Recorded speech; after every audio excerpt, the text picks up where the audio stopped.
notre repentance ne sera pas efficace. Alléluia.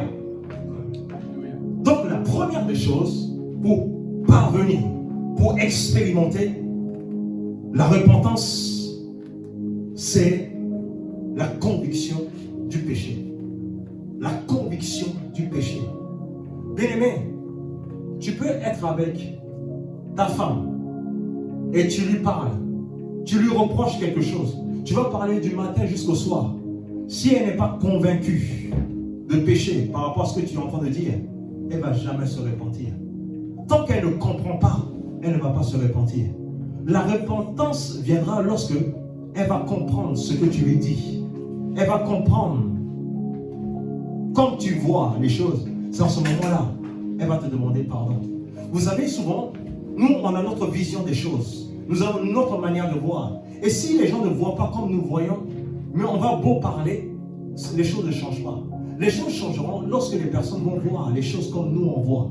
Donc le but de Dieu, pour nous amener à la repentance, il nous amène à travers sa parole. Il nous amène à voir conformément à sa parole notre état. Et cela va nous donner la possibilité de nous repentir. Je vous pose la question. Avant de venir ici, vous êtes levé, vous êtes venu devant le miroir. Vous êtes miré d'abord avant de venir. Et peut-être il y avait des croûtes dans l'œil. Quand vous êtes levé, vous avez vu le miroir. Le miroir vous a indiqué qu'il y avait une croûte au niveau de l'œil. Vous avez ôté. C'est ça. Pour expérimenter la véritable repentance, la parole de Dieu a pour but de cibler l'anomalie dans le but que nous puissions nous repentir. C'est pourquoi la Bible dit que la parole de Dieu est comme un miroir. Pour nous amener à la repentance véritable, Dieu va nous exposer à sa parole. Lorsqu'il nous expose à sa parole, et la parole va révéler les choses cachées dans notre vie. Et lorsque les choses cachées de nos vies sont révélées, si tu as un cœur sincère, tu seras convaincu du péché. Là, tu vas dire, Seigneur, je reconnais. Alléluia. Nous allons prendre la Bible dans Luc 15, versets 17 à 18. Luc 15, versets 17 à 18. Luc 15, versets 17 à 18. Étant rentré en lui-même, il dit, combien de mercenaires, si vous lisez, vous pourrez lire à la maison, c'est l'histoire du fils prodigue. Dans le livre de Luc 15. Vous allez voir que c'était deux fils. Le père avait suffisamment de moyens. L'autre frère, il a demandé à son père de lui donner toute sa richesse. Il voulait être indépendant. Comme je l'ai dit en introduction, les gens aujourd'hui veulent l'indépendance. Il voulait être indépendant de son père. Il a demandé toutes ses richesses. Il est parti. Et la Bible dit qu'il a dilapidé toutes ses richesses avec les prostituées, tout ça. À un moment donné, il était à court d'argent. Il a commencé à manger la nourriture des porcs. Il a commencé à manger la nourriture des animaux. Il était fini. Il n'avait plus rien. Et maintenant, quelque chose va germer dans son esprit. Il a dit, dans la maison de mon père, il y a de la nourriture. Dans la maison de mes pères, de mon père, il y a tout qui est en place pour que je puisse me réjouir. Alors que j'ai trahi mon père, je vais retourner dans sa maison. Je vais aller lui parler. Et quitte à être son serviteur, mais au moins je serai dans sa maison. Vous voyez, la repentance est venue par une prise de conscience dans son état. Il s'est rendu compte, il dit, mais je ne dois pas être là. Je suis en train de manger la nourriture des animaux, alors que ce n'est pas ma place. Beaucoup de gens se posent la question. Je suis né de nouveau, mais je suis à tel niveau. Ce n'est pas ma place.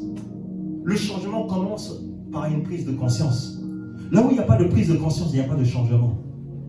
Il a fait un check-up. Il s'est arrêté. Il a dit non, ce n'est pas la vie que je dois mener. Alléluia. Dans Luc 15, je paraphrase. Dans Luc 15, verset 17 à 18, il dit, étant entré en lui-même, il se dit, combien de mercenaires? C'est sa pensée. Il a commencé à cogiter. Il a commencé à méditer dessus. Il a dit, étant rentré en lui-même, il se dit, combien de mercenaires chez mon père ont du pain en abondance? Il dit des mercenaires, en d'autres termes, ceux qui travaillent pour mon père, ils ont de la nourriture en abondance. Mais moi, je me retrouve dans un endroit où je mange la nourriture qui est destinée aux porcs. Alors que dans la maison de mon père, les travailleurs ont de la nourriture en abondance.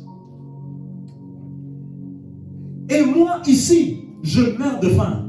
Il dit, je me lèverai, j'irai vers mon Père et je lui dirai, mon Père, j'ai péché contre le ciel et contre toi. Voici le début de la repentance.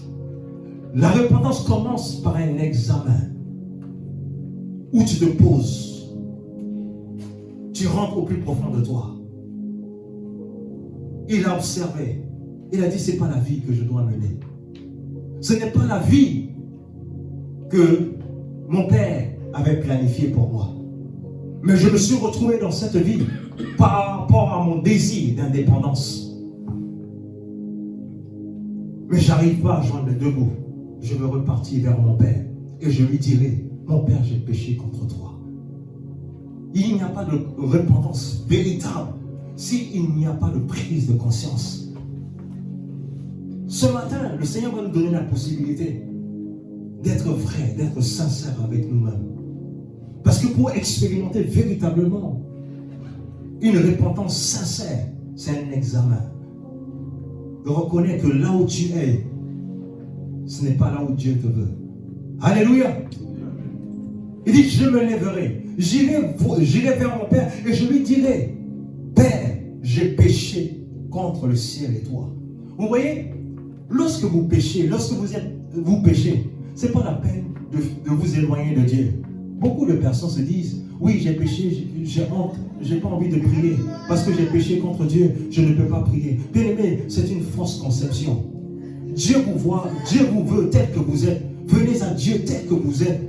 Il vous dit, vous êtes trop sale, tu es trop sale, tu es trop impur pour t'approcher de Dieu. Mais laissez-moi vous dire, Jésus-Christ a versé son sang. Il a été ta justice. C'est pourquoi aujourd'hui, tu as la capacité de t'approcher de lui sans crainte. Parce qu'il y a quelqu'un qui t'a justifié. La première des choses, c'est de vous s'approcher de Dieu. Et de lui dire son péché. Reconnaître son péché.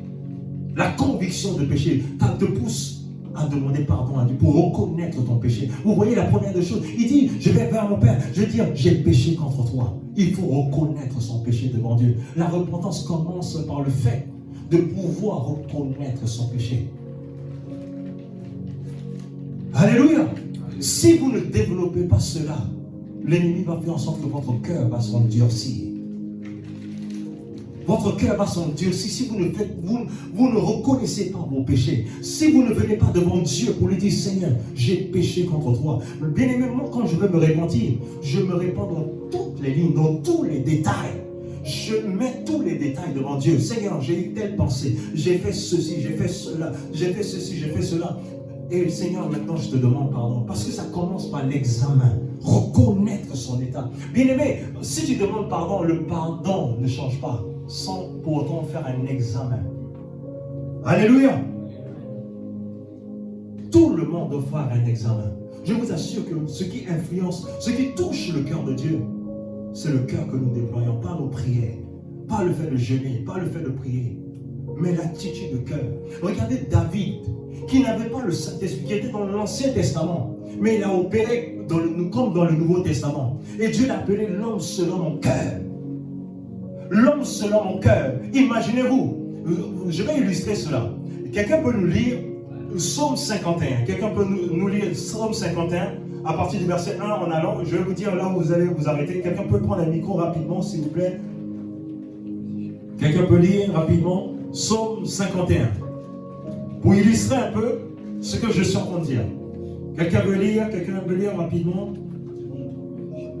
Quelqu'un peut lire. Quelqu'un peut lire? Psaume 51. Oui. Psaume 51, verset 1. Lis à partir du verset 1. Lorsque Nathan, le prophète, vint à lui, après que David fut allé vers Bathsheba. Amen. Ici, c'est David avait tué son soldat. Et il a pris sa femme. Il a commis l'adultère avec son soldat. Et avec la femme de son soldat. Et il a fait mourir. Il l'a envoyé au terrain pour qu'il puisse mourir. Et ensuite, il a récupéré sa femme. Maintenant, le prophète Nathan vient dire à David, voici le mal que tu as fait.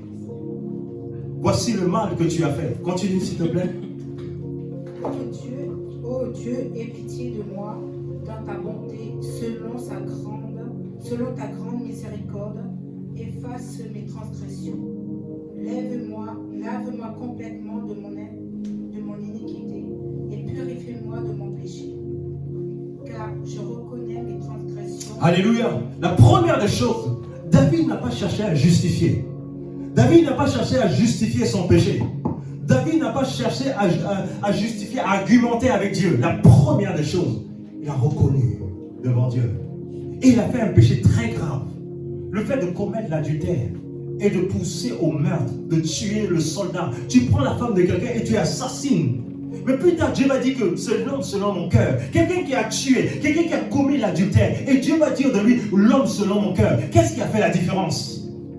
Un cœur désireux de Dieu.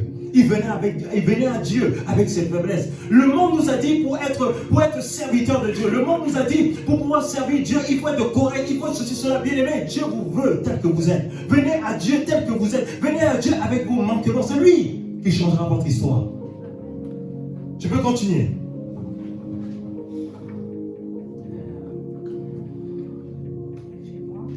Et purifie-moi de mon péché, car je reconnais mes transgressions. Et mon péché est constamment devant moi. J'ai péché contre toi seul, et j'ai fait ce qui est mal à tes yeux. Alléluia. Bien-aimé, la repentance commence par là. David a reconnu ses actions. Il dit que j'ai péché. Bien-aimé, ça doit être une culture dans la vie chrétienne. Ça doit être votre culture. Ça doit être notre mode de vie. C'est comme ça qu'il faut évoluer avec Dieu. Si nous ne développons pas ce mode de vie, Satan va nous détruire. David est venu devant Dieu. Il dit, je reconnais mon péché. Je reconnais que j'ai transgressé ta loi. Je reconnais que mon péché est devant toi. Il a crié à Dieu. Il a imploré Dieu. Il a fait un péché plus grave. Mais Dieu lui a pardonné. Et toi aujourd'hui, Dieu veut juste que tu puisses te repentir. Dieu veut juste, il sait que tu n'es pas parfait. Il sait que tu n'es pas fort. Il sait que tu n'es pas capable. Il veut juste la repentance. Parce que là où il n'y a pas de repentance, Dieu ne travaille pas. Parce que Dieu est éloigné. La Bible dit que Dieu n'aime pas le péché. Le péché nous éloigne. La preuve en est, vous allez voir à la croix, la première fois où le Père s'est éloigné de Jésus, c'était lorsque Jésus-Christ était à la croix. Il a dit, Père, pourquoi m'as-tu abandonné? Pourquoi il a dit cela? Parce que Jésus-Christ avait porté le poids, le péché de l'humanité. Vu qu'il a porté le péché de l'humanité, c'est la seule fois où le Père s'est détourné de lui. Parce que le Père n'aime pas le péché. Aussi longtemps que nous marchons dans la désobéissance, aussi longtemps que nous marchons dans le péché, bien aimé, Dieu s'éloigne de nous. Mais la repentance refait la connexion entre Dieu et nous. Et c'est pourquoi l'ennemi fera tout pour vous maintenir dans une vie qui ne glorifie pas Dieu et pour vous empêcher, pour ne pas vous repentir. Si vous ne vous repentez pas, la restauration, la communion ne peut pas être restaurée avec Dieu. C'est la repentance qui amène la restauration, la repentance qui amène la connexion avec Dieu. Alléluia. Je voulais vous illustrer cela. Regardez le péché de David. Il a même tué quelqu'un, mais Dieu lui a pardonné. Mais qu'est-ce qui a fait la différence?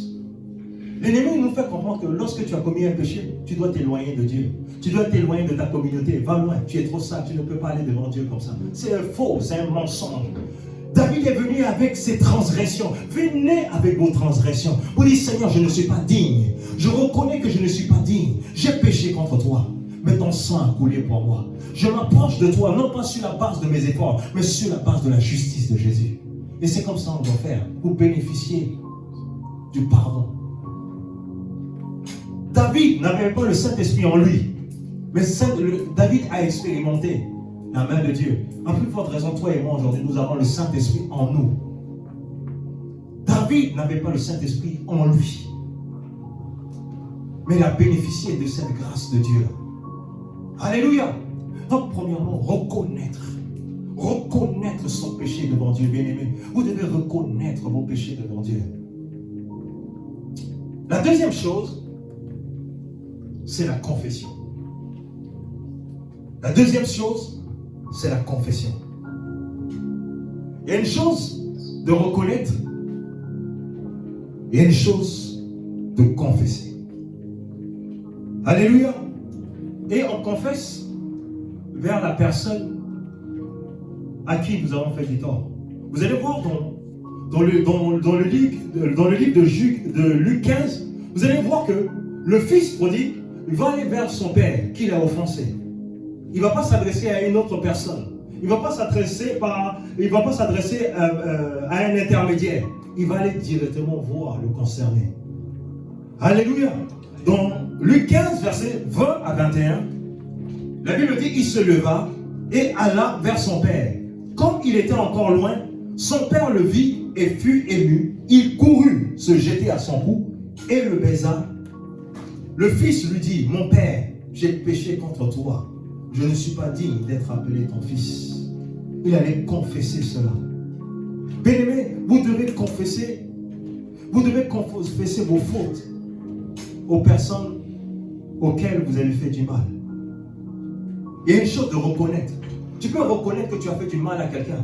Mais tant que tu ne vas pas vers cette personne pour lui dire le mal que tu as eu à le faire, bien-aimé, ça ne change rien. Il y a une chose de reconnaître, mais d'aller voir la personne. Je reconnais que j'ai mal parlé te concernant. Je reconnais que je n'ai pas eu de bons sentiments te concernant. Lorsque tu fais ton examen, le Seigneur te révèle que tu n'as pas eu de bons sentiments par rapport à telle ou telle personne. Ça, tu prends conscience. Mais il faut aller confesser pour dire, regarde, j'ai eu des sentiments qui n'étaient pas bien vis-à-vis de toi. Je te demande pardon. Bien-aimé, le fils prodigue, il allait voir son père pour aller lui dire, pour aller lui parler. Il allait confesser devant son père. Et j'ai péché contre le ciel et toi. Je ne suis pas digne. Je vous assure, bien-aimés, nous tous, on veut vivre la vie de Dieu. Nous tous, nous voulons vivre pleinement les promesses de Dieu. Laissez-moi vous dire, le péché est un obstacle à la manifestation des desseins de Dieu. Bien-aimés, ne vous méprenez pas. Si tu vis dans le péché, il y a des choses que tu ne vivras pas. Même si on t'a prophétisé depuis des années, il y a des choses que tu ne vivras pas. Mais c'est par la repentance que le Seigneur nous reconnaît. Le péché nous éloigne de Dieu. Le sang de Jésus nous rapproche. Le sang de Jésus est activé lorsque nous nous repentons véritablement. Alléluia. Donc la deuxième chose que nous voyons, c'est par la confession. Apprenez à confesser. J'avais ça dans le cœur, voici, tu confesses. La troisième des choses, c'est l'abandon du mal. Il ne suffit pas de reconnaître, il ne suffit pas de confesser, mais tu dois abandonner. C'est ça, la repentance. La véritable repentance, comme j'ai dit en introduction, c'est changement de direction. Avant, je voyais dans cette direction. Maintenant, je regarde dans la direction opposée. Je ne retourne plus en arrière. Beaucoup de personnes viennent demander pardon dans le but, juste pour soulager leur conscience, mais dans leur pensée, ils ont l'intention d'aller reproduire les mêmes choses. Bien-aimés, cela fait de vous des hypocrites et Dieu ne vous écoute pas. Si tu viens devant Dieu, tu lui demandes pardon, mais dans ta pensée, tu as planifié aller de reprendre la même chose. Ça, ce n'est pas de la repentance, les amis. Alléluia. La Bible dit dans Proverbe 28, verset 13, « Celui qui cache ses transgressions ne prospère point, mais celui qui les avoue et les délaisse obtient miséricorde. » C'est puissant. Celui qui cache ses transgressions ne prospère point.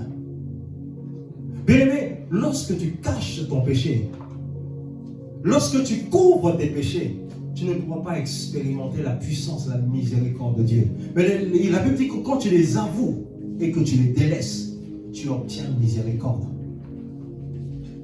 Bien-aimé, Dieu est partout. Il est omniscient, omnipotent, omniprésent. Il est partout à la fois. Il connaît toutes choses. Même dans nos pensées, il connaît ce que nous pensons à l'intérieur de nous. Il connaît toutes choses, les amis. Mais la Bible dit que celui qui cache ses transgressions, bien-aimé, lorsque vous demandez pardon ou vous vous repentez, bien-aimé, vous ne devez plus revenir sur les mêmes choses.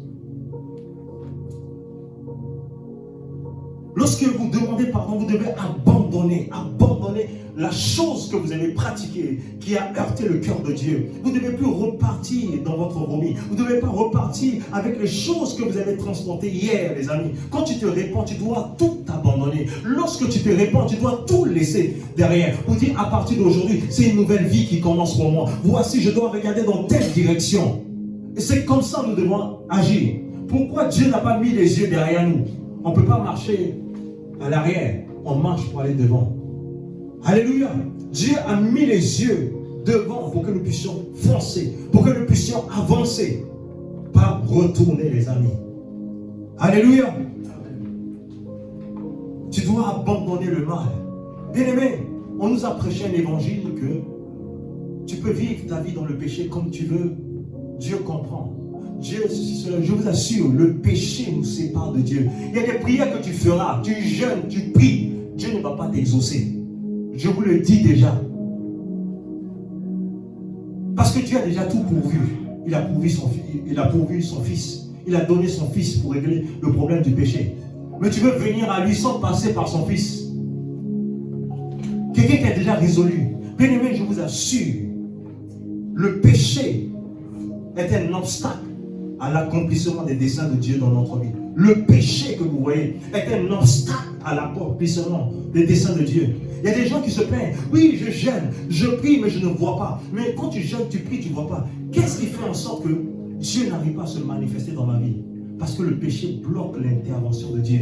Et c'est pourquoi l'ennemi, pour te maintenir au sol, il va t'amener dans le péché. Il veut te maintenir dans le péché, dans une vie qui ne glorifie pas Dieu. Puisqu'il te maintient dans une vie qui ne glorifie pas Dieu, ça va faire en sorte que, bien aimé, Dieu ne peut pas agir dans ta vie. Dieu ne peut pas agir dans une vie où il y a le péché. Si Dieu veut agir dans ta vie, il va t'amener d'abord à la repentance. Lorsque quelqu'un vit dans le péché chronique, la première des choses que Dieu va faire, il va t'amener à la repentance. Pour qu'il puisse travailler dans ta vie, il faut que tu te répandes. Mais aujourd'hui, le péché est banalisé. Aujourd'hui, on a prêché un évangile. Mais laissez-moi vous dire, Dieu est bon, mais Dieu est un Dieu de justice. On ne peut pas s'amuser avec Dieu. Il dit, notre corps est le temple du Saint-Esprit. On ne peut pas utiliser notre corps pour aller faire des choses qui ne glorifient pas Dieu. Et en même temps, nous levons les mains, en même temps, nous prions. Ça ne marche pas. Dieu est saint. Il dit, vous serez saints car je suis saint. Il ne change pas. Et si nous n'intégrons pas ces choses en nous, il y a des choses que nous n'allons pas vivre. Bien aimé, j'ai compris ça. À l'époque, j'étais un chrétien un peu dedans, un peu dehors. Je voulais les choses du monde et je voulais les choses de Dieu, mais ça ne marche pas.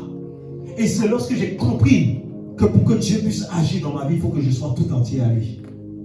Pour que Dieu puisse opérer dans ta vie, si tu ne prends pas la peine de donner le pouvoir à Dieu et de faire la guerre contre le péché, de toutes les façons, bien aimé, le péché nous amène à la mort. Tout péché pratiqué, entretenu, finit par te détruire à la fin. Regardez tous ceux qui sont addicts à la drogue, ils finissent comment? Ils se suicident ou ils meurent par overdose. Tout péché nous conduit à la mort. Bien aimé, vous ne devez pas jouer avec votre vie. Dieu a un mandat, Dieu a un plan dans votre vie. Aussi longtemps que le péché est présent dans votre vie. Le péché, c'est une violation.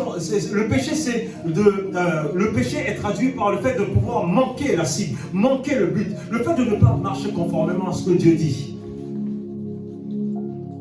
Beaucoup de gens disent, oui, mais pasteur, je prie, je jeûne, mais pourquoi les choses n'évoluent pas? Regarde dans ta vie. Quel est le péché que tu entretiens dans ta vie? Souvent, la réponse n'est pas loin. Je vous assure, moi aussi, j'ai fait ça.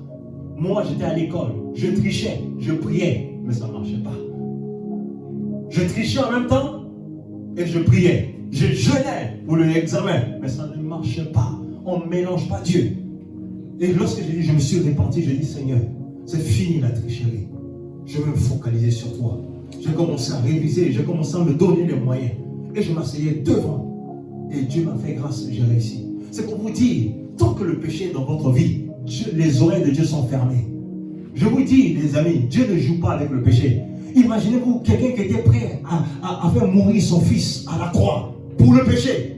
Et puis vous aussi, aujourd'hui, vous voulez demeurer avec le péché et que lui va vous bénir. Le Dieu que je connais, il ne bénit pas les gens dans le péché. Je vous assure, peut-être quelqu'un va vous prêcher un autre évangile, il va dire, tu peux vivre ta vie comme tu veux, Dieu est un Dieu bon, Dieu Dieu est un Dieu juste. Le péché doit être consumé dans notre vie. Si vous n'avez pas décidé, bien-aimé, ne comptez pas sur moi pour que je puisse vous caresser dans le sens du poil. Je dois vous dire la vérité, le péché emmène en enfer. Lorsque nous pratiquons le péché et que le péché devient une seconde nature, et lorsque Dieu ne prend plus plaisir en nous, bien-aimé, nous serons décimés. Même si nous sommes nés de nouveau baptisés, cela ne veut pas dire tant que nous sommes sur la terre, nous serons sur le chemin pour aller dans l'éternité. Mais si nous demeurons dans le péché, nous laissons le péché demeurer en nous, le péché va nous détruire.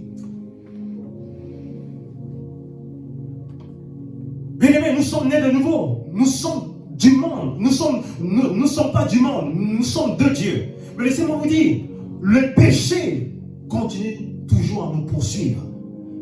Je vous assure, vous devez faire la guerre. Criez à Dieu. Si tu n'as pas la force, crie à Dieu. Mais laissez-moi vous dire, le problème à ce que ta vie soit bloquée, ce n'est pas un problème de prière. Ce n'est pas un problème de jeûne. C'est à cause du péché. Le péché ferme les portes. Je vous assure, le péché ferme les portes, les amis. J'ai eu beaucoup de témoignages. Il y avait des femmes qui étaient dans le monde, qui ont eu beaucoup de relations sexuelles avec des hommes, plusieurs hommes. Parce que quand tu as une relation sexuelle avec un homme, et si cet homme a eu 10 femmes, tu portes les fardeaux des 10 femmes également. Et dans le mariage, maintenant, la personne a du mal à concevoir.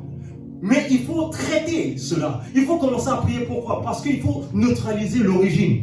Parce que si tu n'as pas neutralisé l'origine, bien-aimé, tu ne pourras pas prier de façon efficace. Tu peux être né de nouveau. Mais si tu joues avec le péché va te détruire. Ce n'est pas que je suis légaliste, mais la parole de Dieu. Regardez, la Bible dit l'agneau de Dieu. Dieu n'a pas épargné son fils à cause du péché. Et nous, on dit que nous sommes nés de nouveau. On vit notre vie en un pied dedans, un pied dedans. Non, ça ne marche pas. Si tes deux pieds ne sont pas avec Christ, rien ne va se produire. Dieu ne s'engage pas là où il n'y a pas de repentance totale. Bien aimé, j'ai appris ça dans les pleurs. Je voulais faire comme tout le monde. Parce que je voyais autour de moi, il y a des chrétiens qui trichaient, qui faisaient les mêmes choses, qui couchaient avec les filles, Je voulais faire les mêmes choses. Ça ne marche pas. Dieu est un Dieu saint. Il dit, vous serez saints quand je suis saint. Pourquoi? Nous sommes saints, non pas parce que nous produisons des bonnes œuvres, mais il nous a donné sa capacité de marcher dans la sainteté. Celui qui me dit qu'il n'arrive pas à marcher dans la sainteté, c'est parce qu'il n'a pas compris la révélation de qui il est en Christ. Parce que lorsque nous sommes nés de nouveau, il nous a donné sa nature. C'est sa nature qui nous donne la capacité de dominer sur le péché. On ne dit pas que nous ne serons pas tentés, on sera tentés. Mais ce qui nous donne la capacité de dominer, c'est l'Esprit de Dieu en nous. Les jeûnes et les prières ne changent pas Dieu. Dieu prend plaisir. C'est ce que nous allons voir. Mon prochain point, c'est l'obéissance totale à Dieu. La Bible dit que Dieu ne prend... Nous allons lire dans 1 Samuel 15, verset 22. Voici l'obéissance vaut mieux que les sacrifices. Des jeûnes et des prières peuvent représenter les sacrifices. Et l'observation de sa parole vaut mieux que la graisse des béliers. Dieu prend plaisir à l'obéissance à sa parole. Non pas d'abord par la prière. Mais lorsque tu obéis à Dieu, il y a des prières que tu ne feras pas. Il y a des prières que je ne fais pas. Aussi longtemps que j'obéis à la parole de Dieu, les choses dont j'ai besoin sont une conséquence. Mais le diable veut nous amener à être des chrétiens modernes. Des chrétiens modernes qui jouent avec les choses de ce monde. Laissez-moi vous dire, l'enfer existe. L'enfer existe. Quand on a donné sa vie à Christ, on n'a pas donné sa vie au monde. Mieux vaut rester dans le monde et faire sa vie comme on veut. Mais si tu as décidé d'être en Christ, tu dois être tout entier. Et je vous assure, c'est la meilleure des vies. Tu ne vas jamais regretter. Pourquoi? Parce que non seulement tu as la paix dans ton âme, tu as le repos, tu as la joie de vivre. Non pas une joie que le monde donne. Alléluia. Il dit, voici, l'obéissance vaut mieux que les sacrifices. L'obéissance vaut mieux que les sacrifices. Ça veut dire que Dieu ne regarde pas d'abord aux prières, à l'obéissance à sa parole. Comme David pouvait dire, j'aime ta loi, elle est tous les jours l'objet de ma méditation. Il dit, je serre ta parole dans mon cœur. Imaginez-vous quelqu'un qui est dans l'Ancien Testament, il a cette révélation. Il dit, je serre ta parole dans mon cœur, afin de ne pas pécher contre toi. Bien-aimés, nous devons travailler notre vie. Ce matin, le Seigneur n'est pas là pour te condamner, mais que tu puisses te repentir et revenir sur le chemin. Le message de Dieu n'est pas pour te condamner. Dieu est en train de te révéler les choses qui ne marchent pas dans ta vie. Voici la source. Et tant que tu ne te répands pas, vous avez l'impression que Dieu ne nous écoute pas. Il dit, mes oreilles ne sont pas trop éloignées, ni ma main trop courte pour sauver, mais ce sont vos péchés qui m'éloignent. Ce sont vos péchés qui m'éloignent. L'oreille de Dieu n'est pas trop éloignée. Ni la main de Dieu pour agir n'est pas trop courte. Il dit, ce sont vos péchés qui mènent une séparation. Le péché mène une séparation entre Dieu et nous. Et c'est pourquoi aujourd'hui, dans l'église, on ne voit pas la puissance de Dieu. C'est pourquoi dans l'église, on ne voit pas la gloire de Dieu. Pourquoi les gens ne sont pas repentants? Il n'y a pas la repentance sincère. Ce qui va amener la puissance de Dieu, c'est la repentance. Et ce matin, bien aimé, tu vas expérimenter une repentance tu vas expérimenter une repentance qui va chavirer, qui va changer totalement, radicalement ta vie. Alléluia. Mon but ce matin, c'est de pouvoir te décharger de tout ce qui peut être un obstacle à l'accomplissement des desseins de Dieu dans ta vie. Alléluia. Dieu dit, il prend plaisir à l'obéissance. Ce n'est pas le jeûne et la prière. Beaucoup de personnes croient pouvoir commercialiser avec Dieu. Alors c'est parce que je jeûne, c'est parce que je prie. Ça ne commence pas par le jeûne et la prière. Même si tu jeûnes 90 jours, et tu pries 90 jours. Si tu demeures dans le péché, Dieu ne change pas. Dieu ne change pas parce que tu fais des sacrifices. Dieu change lorsque tu obéis. Obéissance totale. Non pas une obéissance partielle, mais une obéissance totale à Dieu. Je vous assure, si vous obéissez à Dieu, il dit, si vous obéissez à ma parole, il y a des bénédictions. Dans le livre de Exode, je crois, il dit, voici les bénédictions qui vous accompagnent. Si vous écoutez, vous obéissez à la voix de l'Éternel, bon Dieu, votre Dieu. Je veux qu'on puisse lire, on va terminer avec ça. Exode 20. Exode 20, quelqu'un peut lire rapidement. Bien-aimé, ne vous méprenez pas. Tu ne peux pas vivre une vie immorale et t'attendre à ce que Dieu te bénisse, à ce que Dieu te fasse du bien. Si quelqu'un vous dit ça, il est en train de vous conduire en enfer. Tu ne peux pas vivre ta vie comme tu veux, une vie immorale, et t'attendre à ce que Dieu te fasse du bien. La seule chose que Dieu va faire, il va t'amener à la repentance. Tu peux lire? Exode 20, au nom de Jésus. Les 10 commandements. Alors Dieu prononça toutes ces paroles. Écoutez bien. Je suis l'Éternel, ton Dieu, qui t'a fait sortir d'Égypte, de la maison d'esclavage. Tu n'auras pas d'autre Dieu devant moi. Tu ne te feras pas de sculpture sacrée ni de représentation de ce qui est en haut dans le ciel, en bas sur la terre et dans l'eau, plus bas que la terre.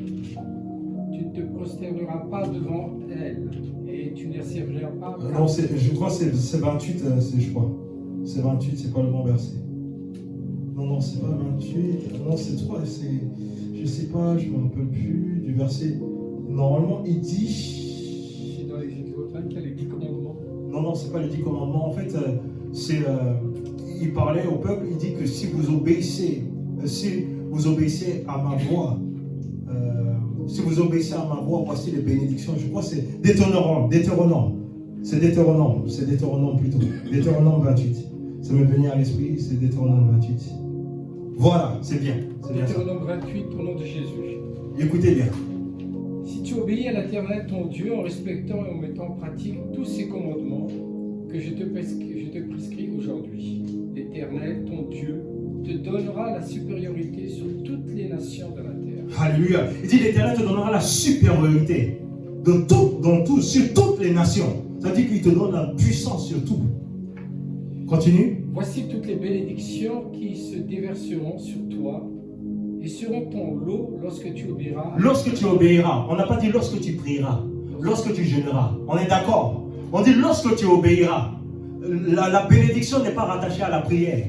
La bénédiction n'est pas rattachée au jeûne, mais rattachée à quoi? L'obéissance. On dit lorsque tu obéiras. Lorsque tu obéiras.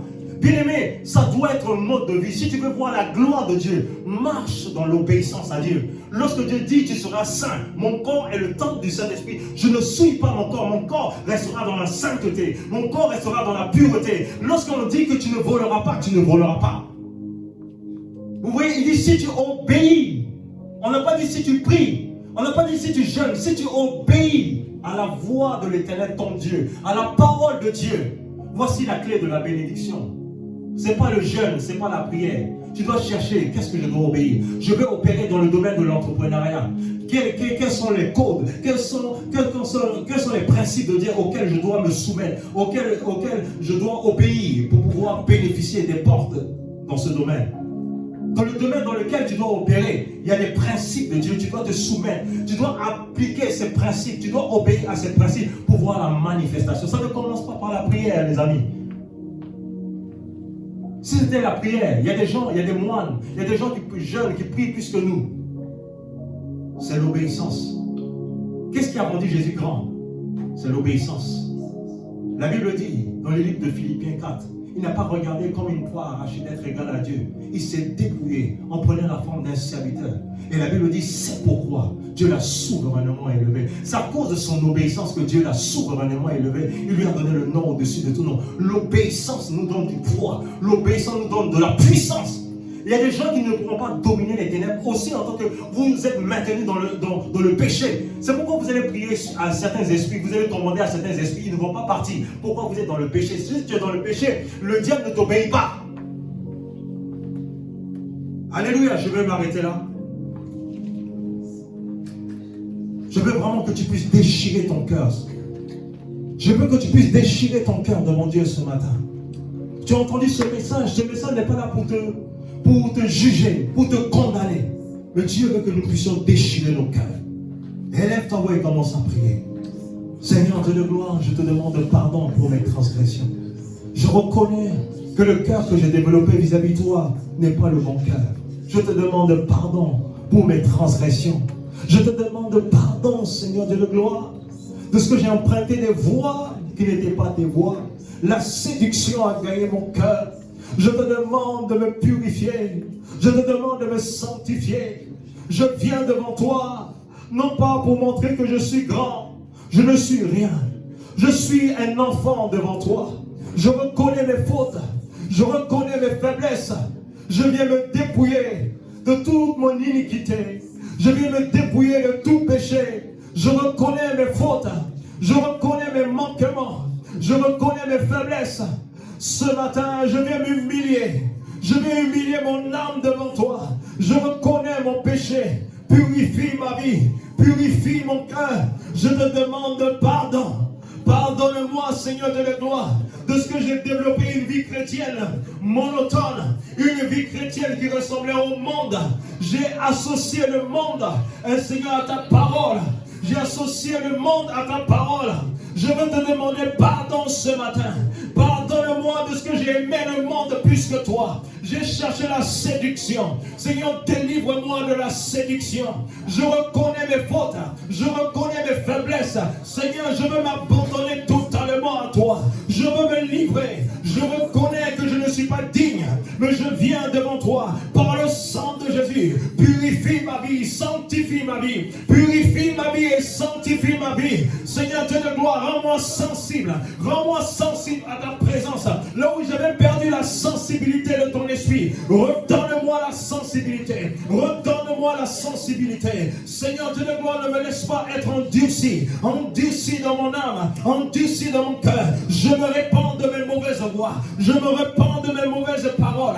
Je me répands, Seigneur Dieu de gloire, pour la séduction que l'ennemi a semée dans mon cœur. Seigneur, je te demande de me pardonner. Seigneur, je viens me désarmer. Je viens déchirer mon cœur devant toi. Je viens devant toi, non pas par prétention, mais je viens m'humilier. Je viens m'humilier devant toi, papa. J'humilie mon cœur.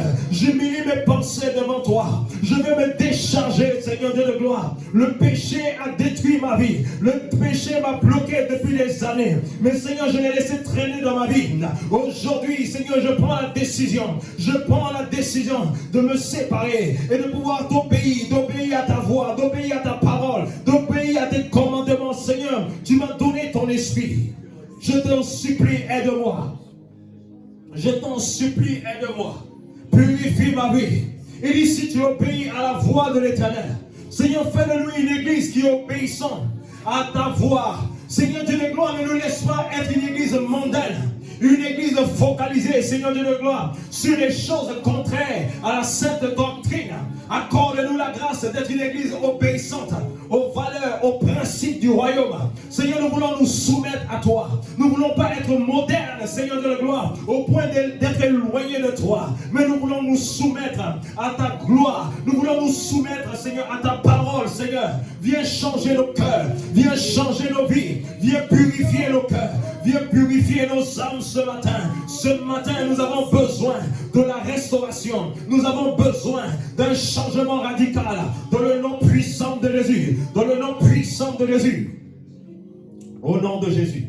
Je reçois dans mon esprit, il y a des gens ici qui ont développé des maladies. Et ces maladies sont le résultat d'un péché. Et alors que tu t'es repenti, je prie maintenant que toutes les souffrances dans ton corps qui avaient été orchestrées par ce péché, que cette souffrance te libère au nom de Jésus. Je commande la puissance du nom de Jésus dans ton corps. Je libère la puissance, je libère la restauration de tes organes dans le nom puissant de Jésus. Dans le nom puissant de Jésus. Dans le nom puissant de Jésus. Dans le nom puissant de Jésus. Je parle maintenant. Je reçois dans mon esprit. Et les femmes ont détecté des kystes au niveau de l'ovaire. La main puissante de Dieu te libère de toute forme de kyste d'ovaire. Dans le nom puissant de Jésus. Le Seigneur te guérit. Le Seigneur te guérit. Le Seigneur te guérit. Au nom de Jésus. La main souveraine de Dieu te libère. Quels que soient les jugements qui s'étaient appesantis sur toi, tu es libéré de ces jugements au nom puissant de Jésus. Tu es libre par le sang de Jésus. Tu es libre par le sang de Jésus. Tu es libre par le sang de Jésus. La kabalados, sakabalakatos, et kabalakatos, katobalakatos. Tu vas faire cette dernière prière avec moi. Seigneur Jésus,